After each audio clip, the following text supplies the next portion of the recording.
Hey everybody, it's Emily at Arg Schooling, and today I'm going to be doing, finally, a really obnoxiously big book haul.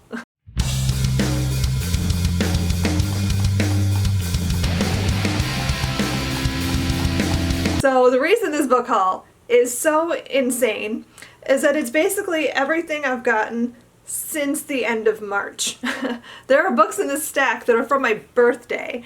So this is a very long overdue book haul. I honestly don't know why I put it off. The song, besides the fact that it was just starting to get intimidating, and then it just got more and more intimidating the bigger it grew. So we're just gonna get into it. But first, I also wanted to fit in my Plum Deluxe tea tasting in this video because, again, I'm like, when am I gonna have a chance to film this by itself? I'm not. So I'm just gonna combine it into this video. So for those that don't know, I am a Plum Deluxe tea affiliate. I love their tea, and I subscribe to their monthly subscription where you get a tea of the month. I get the 2 tea option, which is the tea of the month, plus another additional tea from their store. And this is the June tea of the month, which I probably ought to get to since it's just about July at this point. Let's see what I think here. So the first tea I'm pulling out is also, I believe, the tea of the month, and that is Clementine Gray Black Tea. I'm concerned because I see bergamot oil as an ingredient, and I'm really not a fan of Earl Grey tea. And to me it tastes like soap, so I'm not sure if I'm gonna like this. So this is Clementine Gray. It's got black tea, rubiose tea, orange peels, blue cornflowers, bergamot oil, tangerine essence. So if it wasn't for the bergamot, it would sound really great. So let me smell it and see what I think. Oh, yeah. I definitely smell the bergamot. It kind of has a soapy smell to it. So I'll try it. I'll give it a shot because there's always a chance that some tea with bergamot won't be bad. But for me, the bergamot is kind of a eh. So yeah, that was the tea of the month. It says at Plum Deluxe, hold on, glasses because I'm old. At Plum Deluxe, we're a big fan of rituals, and one of our favorites is one of our original first promotions, Earl Grey Month. It's become a bit of a tradition now that the tea club is also an Earl Grey. Even if you don't think you like Earl Grey, we hope you'll explore all of this month's offerings and see if something tickles your fancy. See, I'll try it. I don't know. There's always the chance. Okay, so then they also gave me, ooh, I like this one, Garden Grove Green Tea. I bought this before, and it's actually quite nice. So this one is green tea, jasmine flowers, rose petals, dried cherries, vanilla essence, love, and gratitude. And both teas have caffeine, by the way. And then there's also always a sample. Ooh, the sample I got is coconut macaron dessert tea. Nice. So black tea, honeybush tea, rubiose tea, coconut pieces, natural almond essence, and it does have caffeine. That sounds really nice. I am a fan of the coconut teas, although I hardly ever get to drink them because Sarah always steals them. So she's already begging me to let her have this. I'll think about it. I'm going to be brave. I'm going to go steep a cup of Clementine Gray, and then we'll get into the book haul.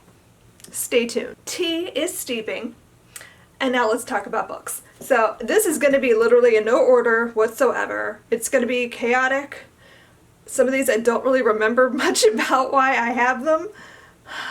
Just bear with me. Okay. First up, I have Gods of Jade and Shadow by Sylvia Moreno Garcia. I've been wanting to read this for ages, and I finally got a copy. I wanted the paperback, so I was kind of waiting. I do have this as an ebook, but like I really wanted a physical copy, so I finally have it. This is sort of a road trip with Mayan gods, or something to that effect. It's like urban fantasy-ish, and I'm very intrigued. I really like Sylvia Moreno Garcia's writing. I've read several of her books so far, and so I've been really wanting to get my hands on this. Next up, I have Goldilocks, and this is by Laura Lamb. This is a book I've been hearing about for a while, and I'm not going to do my best at explaining it, but it has to do with female scientists, and specifically astronauts, and they're looking for a planet that they can inhabit where human life can exist, and things happen. Like that's a terrible description of the story. Yeah, it's about a first all-female mission to a planet in the Goldilocks zone, and this is humanity's last hope for survival, and shenanigans happen on the ship, and the crew has to face some things. I'm not sure, but I've been hearing about this book for a while, it seems, and I've just kind of been wanting to get it, and so I finally picked up a copy, sort of a birthday present to myself, and I'm looking forward to picking it up. It's been a while since I read some, like, sci-fi, and I'm looking forward to it. I have The Lost Shtetl, a novel by Max Gross. This just really intrigued me, and also I just think this cover is great. This, if I'm understanding it correctly, is a story about this little Jewish village in maybe Poland, I think, that's just never been bothered with. They've lived in isolation for like the entire time they've existed there, and now it's modern day, and like they've been unaffected by like the outside world essentially, and it just sounds so interesting.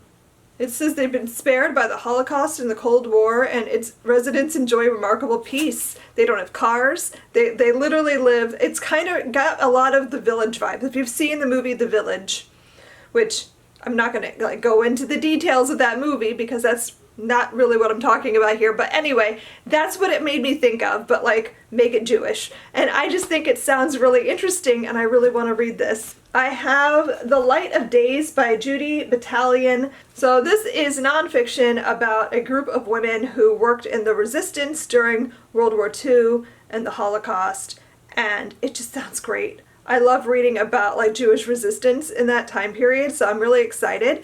There's also a young reader's version that I don't have yet, but I've promised my 12-year-old that I would get her because she wants to read it too. Maybe we'll read it together like a mother-daughter book club, I don't know. But I'm very excited to pick this up and see what This was a gift from my husband for my birthday, and I just think it was funny that this is what he bought me. It's called The Other Emily, which is, I think, why he picked it out, by Dean Koontz. I've really not read much Dean Koontz. I know my mother loves this particular author and his work. I think I've only read maybe 2 of his books, and I thought they were fine, but not like anything too super exciting. But I do think this sounds interesting because I want to say this has something to do with like doppelgangers, maybe.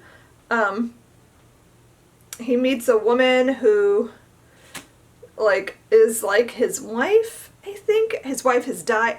I don't know because I read the synopsis for this literally like when I got this book on my birthday, and I haven't really looked at it since then.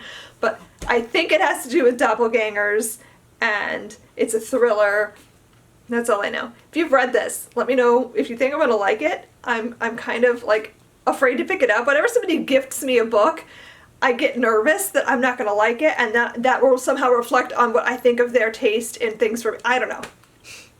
But I like the cover, and it's got my name on it, so. I picked up What the Night Sings, a novel by Vesper Stamper. So this is about the protagonist kind of like dealing with the aftermath of the Holocaust and like how it's affected her life. What does it mean now to be a Jew? And how is that gonna like, how is she gonna handle that going forward? And this book is beautiful. Like there's illustrations in it. I honestly don't know. I think this is like young adult, but there are pictures, so now it's kind of throwing me off. Like, is this middle grade? I don't know. But it's just, the illustrations are beautiful. It's very pretty. So this is like a priority book for me. I've been like staring at it for weeks because it's been on my shelves for a long time in this book haul stack, and I really want to pick it up. This next book is one that I'd never heard of, but when I found it, I was like, I have to have that. And this is The Saga of Eric the Viking by Terry Jones and Michael Foreman. This is, I think, middle grade, and it's Vikings, and it's illustrated, and it just looks so much fun. This, I think, is supposed to be a novel about Eric the Viking and his adventures, but I really don't know anything else about it. I bought this because I was researching Viking books for History Book by Book while I was working on that project, and I came across this and I was like, I need to read it. So now I have it. I don't have nearly enough Viking books, to be fair. I'm gonna pause here and go get my tea. It smells, if I'm honest, it smells a little soapy, not gonna lie. Nervous about the bergamot. Okay. I do taste it, but I think the other flavors are strong enough that it's not like overpoweringly soapy. Would I buy this again? No. But I will drink more of it and see, maybe it'll grow on me. I don't know. What do you think, Frank? Yeah. He likes it too. All right, I'm gonna set that down. I'm gonna leave a link down below in the description for you to check out Plum Deluxe. It'll be an affiliate link, so if you buy anything through it, I will get a small commission, which I very much appreciate. It helps fund my tea habit. So anyway, back to the book haul. The next 3 books here I bought specifically for Regina. She's my 12-year-old. And I don't know, this book I'm going to show you, it caught my eye. I think I saw it on Instagram and I was like, we need that. And that is Helsing, Vampire Hunter by Rich Moyer. I know nothing about this except that it's a pig.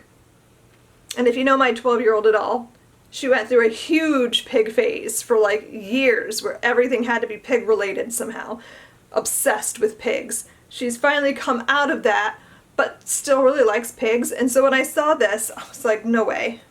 And it's a graphic novel, which she is obsessed with graphic novels. So between the fact that it's a pig and it's vampires and it's a graphic novel, I hope it's good because it looks amazing. So I think that's going to be a lot of fun. And then I picked up both of these. I don't know. Do we need these in our library? No. I have so many similar titles, but I'm a sucker for shiny new things.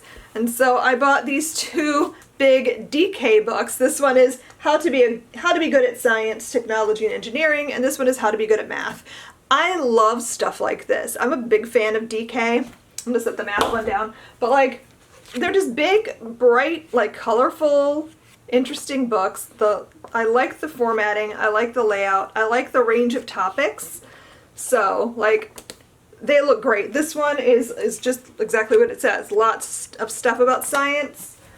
And then the math one is exactly that. It's a math book, like lots of concepts, and it does have little like practice bar things, but like they don't give you a lot to go on with the practice, so I don't think this would be a good standalone course, but as like a summer refresher, which is kind of what I'm using it as, it's great. Next, I have Prisoners of Geography, 10 Maps That Tell You Everything You Need to Know About Global Politics by Tim Marshall.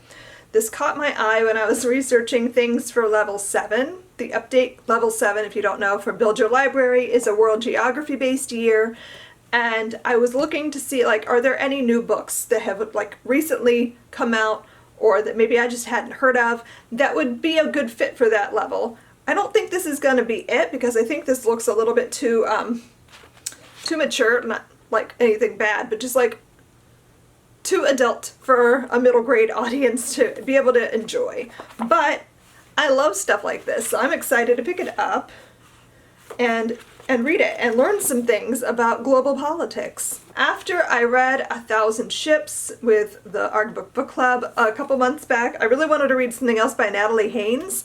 So after doing some research, I discovered this title and decided I would get this next. And that is The Ancient Guide to Modern Life by Natalie Haynes. And I just think this sounds like a lot of fun. This is sort of like a not academic, well, maybe a little bit academic look at like how our lives compare to the lives of people who lived in ancient times and like what makes us similar still today and that sort of thing. So very interesting concept. I'm really looking forward to picking this up, and I like to add some nonfiction titles to my library. On that same vein, I also have A Brief History of Earth, and this is 4 Billion Years in 8 Chapters by Andrew H. Knoll. I got this as a potential for level 9, which is prehistory year in Build Your Library, and I don't know, I might not use this, maybe I will, I'm not sure. I currently have some, I think it's called The Story of Earth, that I use in that level, so if I were to add this, it would take the place of that book.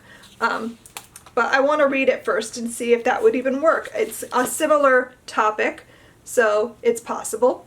But I don't know yet. I also like that it's nice and small and like really nice and like comfortable to read from. Not always are hardcovers comfortable to read from.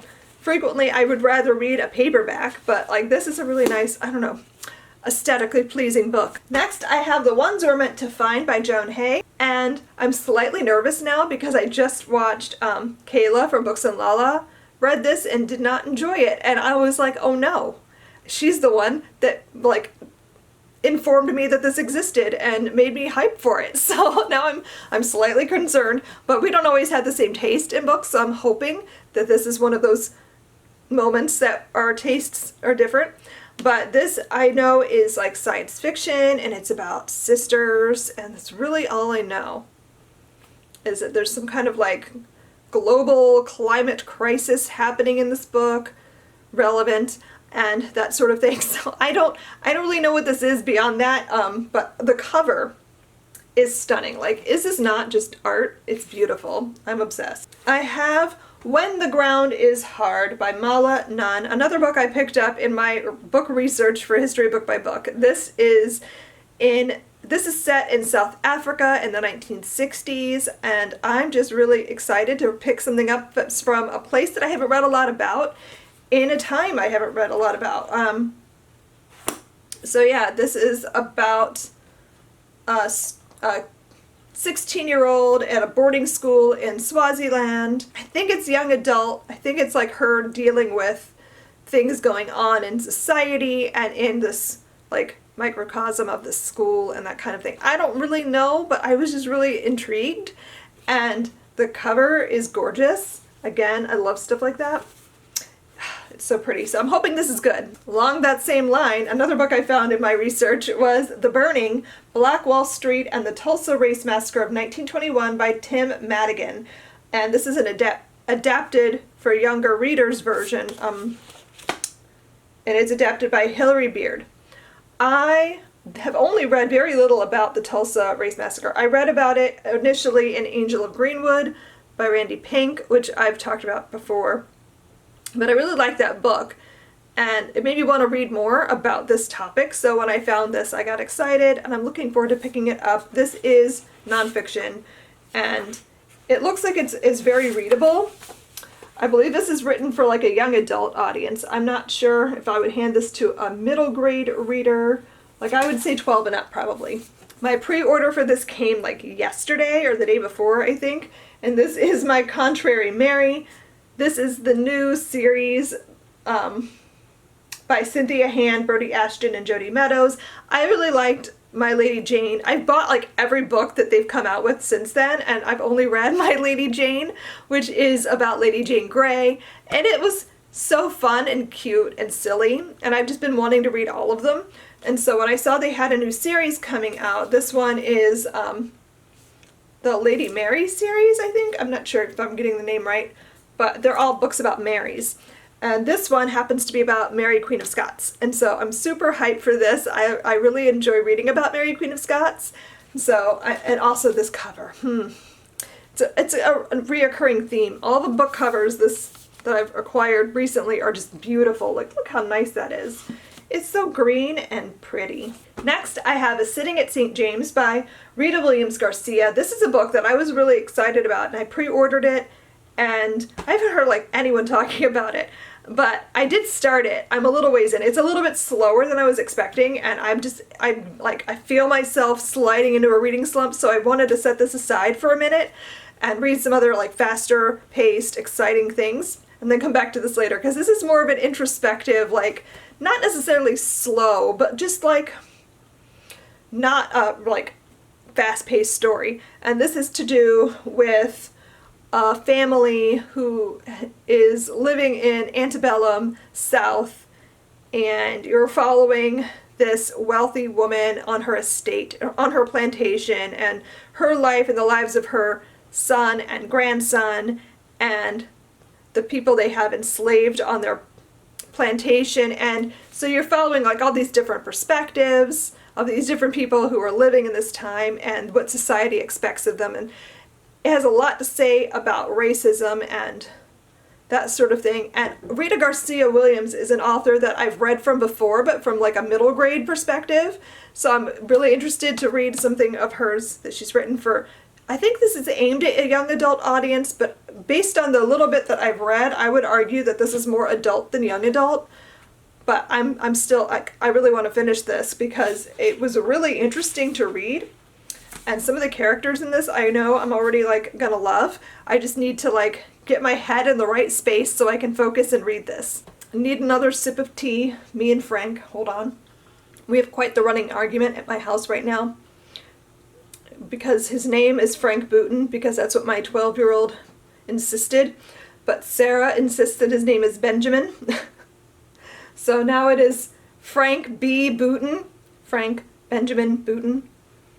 It's a whole thing. We're weird. I'm sorry. Next, let's talk about Daughter of Sparta by Claire M. Andrews. This is a book that, like, I hope I don't regret that I pre-ordered. This just literally, it caught my eye. I was looking up things about ancient Greece and saw this was coming out, and I think this came out in May. And I was like, ooh, Sparta, and it's like a female protagonist, and she's a warrior, and I just thought it sounded fun, so I pre-ordered it. And so we'll see. I have no expectations going into this at all, besides that I thought it would be a fun setting for a story. I hope it's good. I've read some young adult that were like set in time periods where I'm like, are you sure you've researched anything about this time period, where it just like doesn't feel in that period at all, like modern talk and modern behaviors, but like make it Greek, or make it Viking, and it just doesn't work that way for me. So I'm hoping this is good because it sounds like it has a lot of potential. This next book was highly anticipated, and I'm so excited to get to this. Like, I really want to read it soon, but I'm just sort of like saving it for a rainy day, if that makes sense. And that is The Hidden Palace by Helene Wecker. I read The Golem and the Jinni a year ago, I think, and I was obsessed. Like, I love that book. It's one of my very favorite books that I've read in the last few years, and I just think it's beautiful. And I had heard there were like rumblings that a sequel is in the works, but like the date kept getting pushed back further and further, so I'd started to like forget about it. And then when I remember, like when I saw someone talking about it online, I was like, oh my god, so I pre-ordered it. I'm very excited. I don't really know a whole lot going in it. I kind of don't want to. Besides that, this is a continuation of that story, which I'm very excited to see what she did here because I loved that so much. Like, I highly recommend picking it up.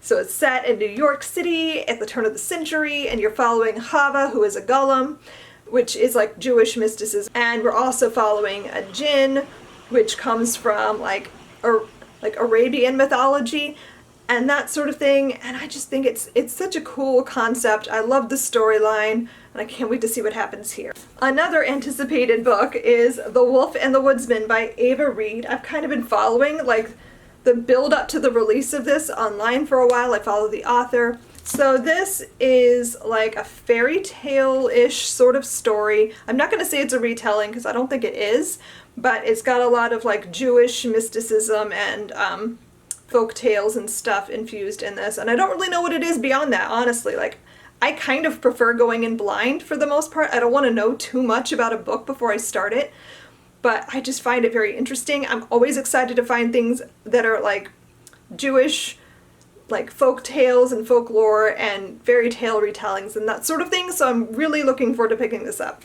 Also, a gorgeous cover. Like, honestly, so many beautiful books this year. This next book was a recommendation from Lindsay Sedano, who is the author of History Quest, Middle Times, and we did an interview on my Build Your Library Facebook page, and when I asked her what's her favorite historical book or historical fiction or anything like that, this is the book she recommended, and I was like, I've never heard of that, so I had to buy it. And that's In Harm's Way by Doug Stanton. This is a story that I honestly know nothing about. I'm just going to read you the synopsis. Let me grab my glasses. and we're going to read the synopsis. So it says, on July 30th, 1945, the USS Indianapolis was torpedoed in the South Pacific by a Japanese submarine. An estimated 300 men were killed upon impact. Close to 900 sailors were cast into the Pacific Ocean, where they struggled to stay alive, battered by a savage sea and fighting off sharks, hypothermia, and dementia. By the time help arrived, nearly 4 days and nights later, all but 317 men had died. How did the Navy fail to realize the Indianapolis was missing? Why was the cruiser traveling unescorted in enemy waters? And how did these 317 men manage to survive?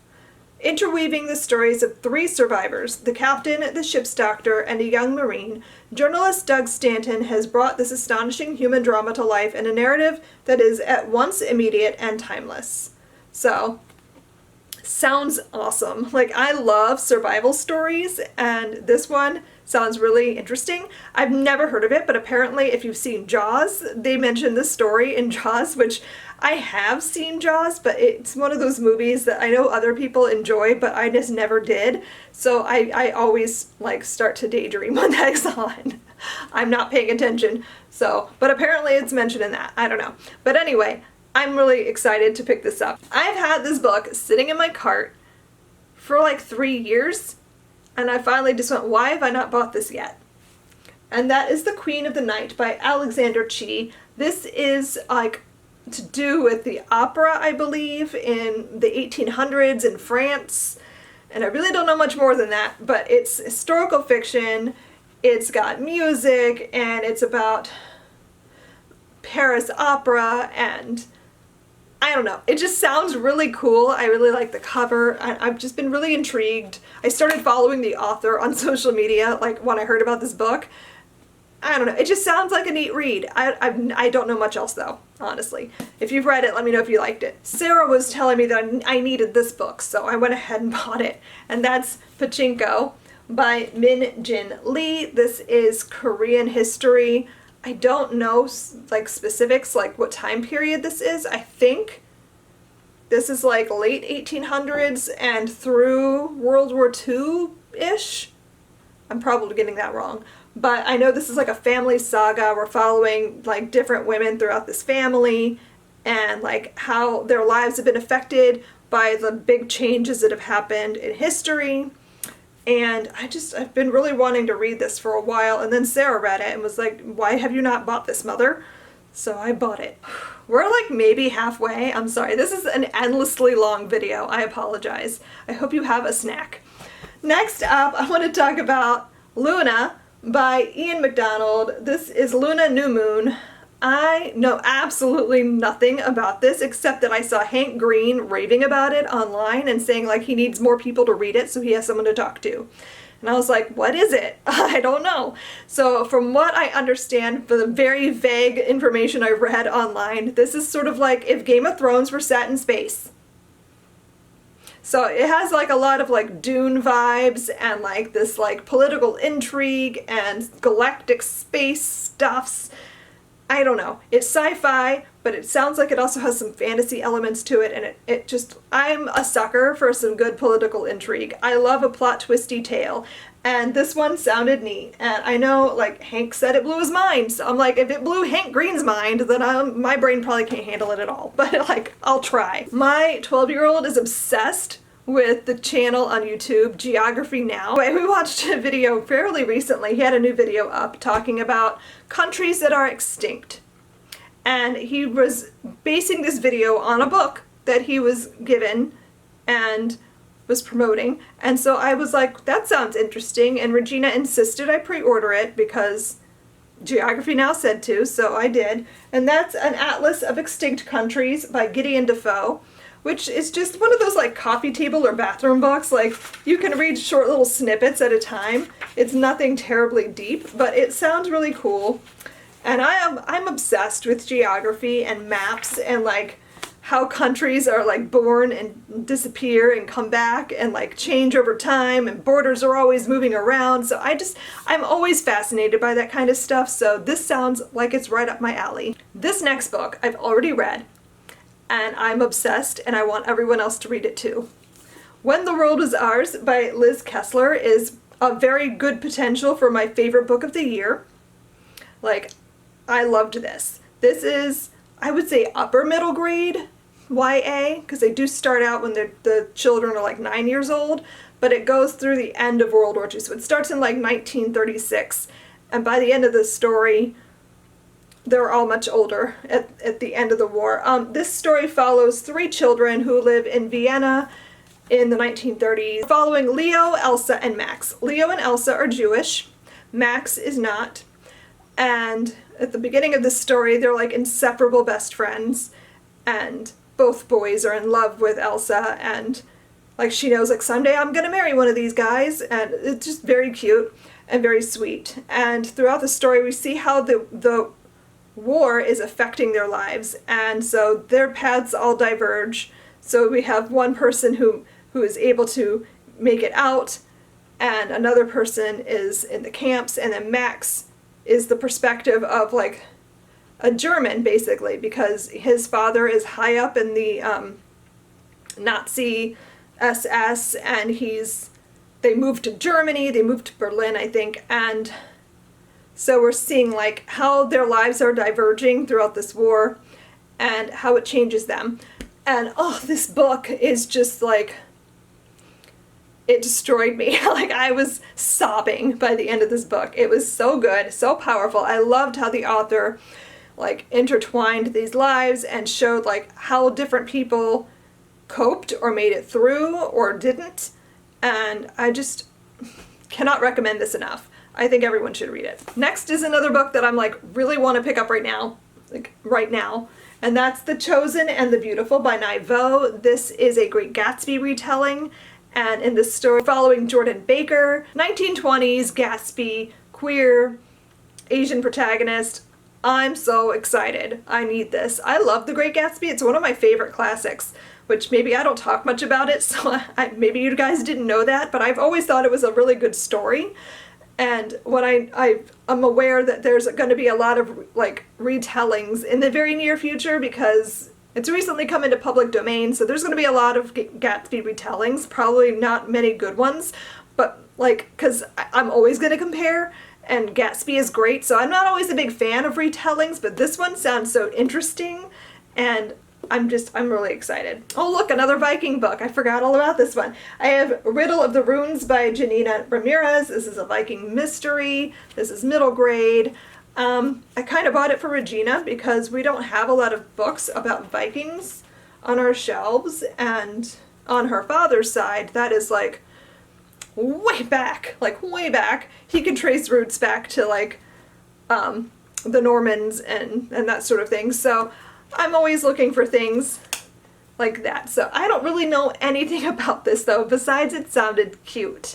And this is following a girl Viking, and I don't really know too much more. I have The Conductors by Nicole Glover, which I specifically pre-ordered the UK edition, which I was excited was available in paperback, because I much prefer paperbacks to hardcovers for reading purposes, like it's just easier, but also because this cover is just so pretty. Like, I love the UK covers. They're almost always prettier. This is a story about the Underground Railroad, and there's some kind of magic happening as well. I don't really know more than that, but I just think it sounds really interesting, and I'm always looking for different takes on common stories. I know that like the Underground Railroad has been done a lot, so I'm interested to see how this is done in a different way. I have Anna and the Swallow Man by Gabrielle Savitt. I bought another book by Gabrielle Savitt, which I now cannot think of the name of. I'll put it up here somewhere, because I'll think of it later when I'm editing. But this is another World War II story. I don't know too much. What is this? Let me read you the synopsis. Anna Lania is just 7 years old when the Germans take her father, a linguistics professor, during their purge of intellectuals in Poland. She's alone, and then Anna meets the Swallow Man. He's a mystery, strange and tall, a skilled deceiver with more than a little magic up his sleeve. And when the soldiers in the streets look at him, they see what he wants them to see. The Swallow Man is not Anna's father. She knows that very well, but she also knows that, like her father, He has a gift for languages, and he's in danger of being taken. When he summons a bright, beautiful swallow down to his hand to stop her from crying, Anna is entranced. She follows him into the wilderness, and over the course of their travels together, Anna and the Swallow Man will dodge bombs, tame soldiers, and even despite their better judgment, make a friend. But in a world gone mad, everything can prove dangerous, even the Swallow Man. And I want to say this is young adult. But it just sounded really great, and I'm always looking for stories like this. Next, I have Hour of the Witch by Chris Bohalian. I don't know how you say that name. Is it Bohalian? I think. Honestly, 2 reasons for this. One, because I've never read this author before, but one of my friends is always raving about it. So Spencer, thank you for the recommendation, even though you didn't recommend this specific title. Like, this is an author I know you specifically like, and so I'm interested in reading it. And also, it's to do with the Salem witch trials. So I'm always looking for things like that. Like, I find, like, the story of the Crucible and the Salem witch trials and that kind of stuff endlessly interesting. And so, I'm hoping this is good. I have Andy Weir's newest book, Project Hail Mary, which I don't really know specifics. I think this is, like, the sole survivor on a last chance mission to go find a safe environment for humanity now that Earth is dying, or that kind of thing, but like kind of like The Martian, he's alone and he has to figure out how to make it and survive and that sort of thing. So I don't really know too much about it besides that. I loved The Martian, and my son Riley really liked it, so I bought Artemis, and Riley read that and liked it and has been trying to get me to pick it up, but I just haven't yet. So I was like, hey, we must get this so we can also read this book. I think this one is more interesting to me than Artemis, but I'm probably going to read that one too. But Andy Weir's stories are like really great because they're like science fiction, but like heavy on the science. This book I remember nothing about. I saw it, I remember wanting it. I just don't know what it is. And that's The Cost of Knowing by Brittany Morris.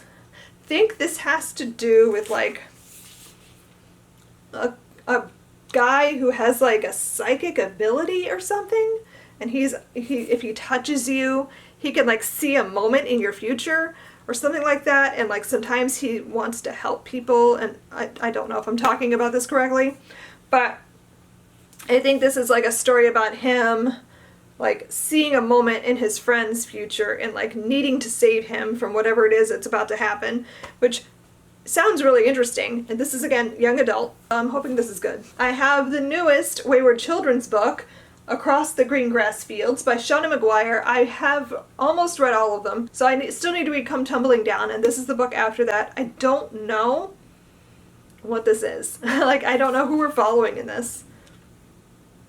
I don't know if this is a character we've met before or if this is somebody completely new. But I believe this is set in like a horse world. So I'm not sure how I'm going to feel about this, to be honest. I'm not a horse person. I don't dislike horses. I just am like ambivalent. I don't care. Like I never went through a horse phase. So in fact, I was kind of afraid of horses at one point in my life because I fell off of one as a small child and was kind of traumatized. But yeah, so I don't know. I bought it because I want to read all of these books at some point, but this was probably the one that I'm the least interested in. But it is beautiful. I do like the cover a lot. Oh my god, I'm talking so much. Next, I have Pride and Premeditation by Tirza Price. This is a Pride and Prejudice retelling. Mostly I bought this for the cover, which is beautiful. But also, I love Pride and Prejudice. I don't know how I'm going to feel about it, though. Like I said, sometimes retellings do not work for me when it's a book that I love. Like, I've tried to get into a couple different Pride and Prejudice retellings and just DNF'd them because I'm like, no, not that. So, I don't know. But there have been a few times when a retelling really did work for me, so maybe this will work for me. I don't know. But I'm intrigued. This is like a murder mystery set in London, and Lizzie Bennet she's trying to prove herself as a formidable litigator, and so the fledgling lawyer Fitzwilliam Darcy. So this is like not exactly Pride and Prejudice. I mean, we have some of the characters, but it's not like the Lizzie Bennet and Fitzwilliam Darcy we meet in Pride and Prejudice, so I don't know. But I am intrigued, and the cover's beautiful. Next I have Bootleg, Murder, Moonshine, and the Lawless Years of Prohibition by Karen Blumenthal. This is nonfiction, young adult-ish. I have another book by her that I bought about Roe versus Wade that sounded really interesting, so when I saw she had a book about this time period, I got excited because this isn't something you see written about very often for this age group, this audience. I loved Boardwalk Empire. It's one of my very favorite shows, which I hardly ever talk about because I feel like that was so long ago, like nobody watches that anymore. But anyway, Boardwalk Empire is fantastic if you're into that sort of thing. Historical drama set in Atlantic City in the 1920s and very like Prohibition era, mafia, all of that stuff, gangsters and violent. It's great.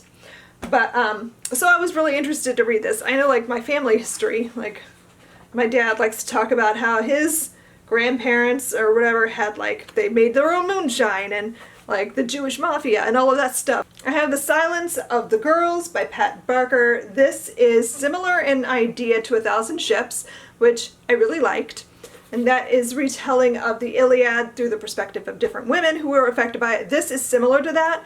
This is a story of Iliad as told by Briseis.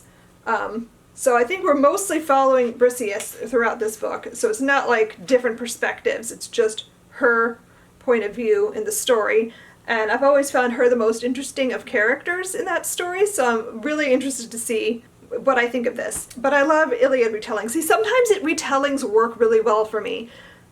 I've read several Iliad retellings and I've really enjoyed them. I bought this book and then was like, I don't know why I did this. I'm never going to pick this up. It's just going to make me feel bad about myself. And that's Simply Clean, the proven method for keeping your home organized, clean, and beautiful in just 10 minutes a day.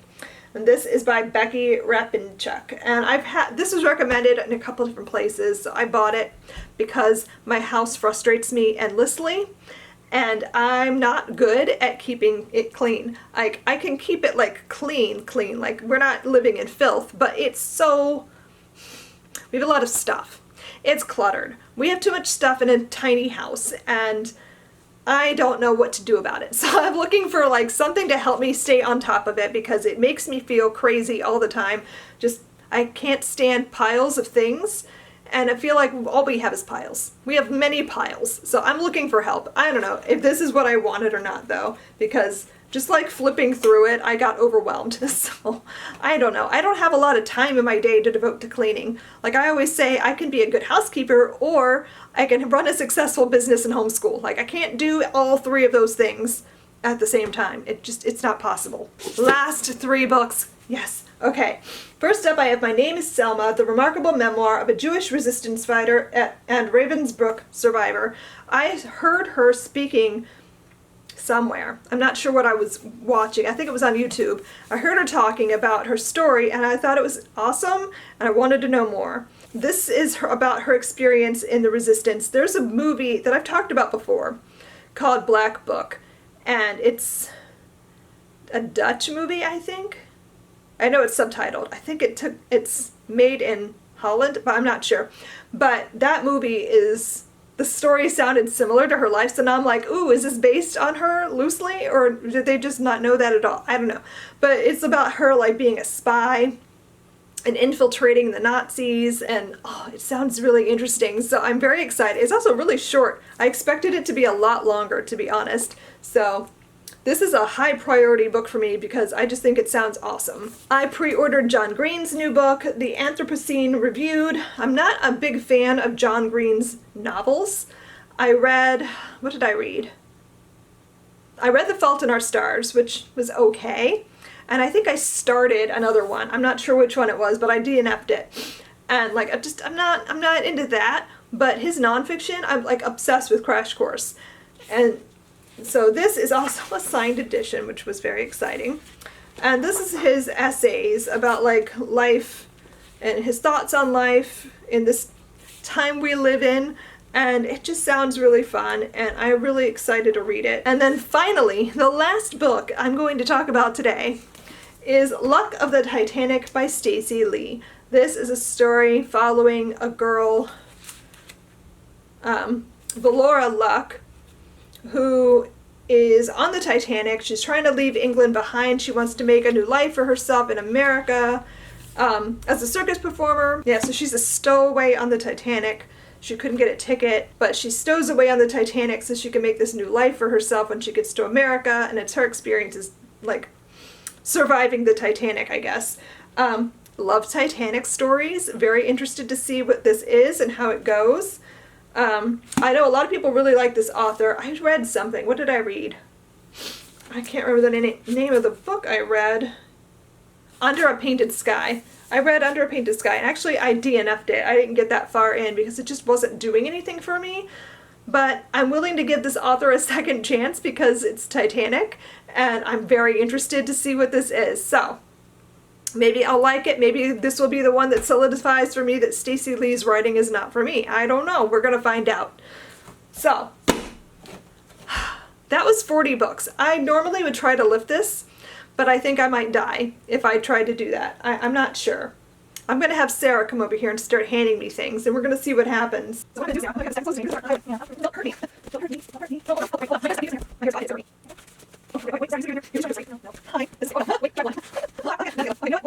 Okay, we're gonna stop here. Hold on, Sarah. You stay here because we're gonna need you to stop. Okay, so I just picked up, I would say, a little over half of the. I'm gonna die. I'm literally collapsing under the weight of these books. Sarah, no! Okay, this was a terrible idea. Terrible. Oh God. Okay, so anyway, I hope you like this video. I'm being crushed by books as we speak. And stop. What are you doing? Okay. Thank you. Sarah's rescuing me. Okay, I don't know what I'm going to say now because I'm overwhelmed by the pile. Yeah, if I talked about any books that you're really interested in, let me know. Maybe I'll prioritize that if something you think is going to blow my mind. I'm always looking for that. Thanks so much for watching. And I hope you stuck around this entire time. I'm sorry it was so long. And I will see you guys next time. I can't wave. Bye. I'm sorry. Happy reading. Goodbye. Help.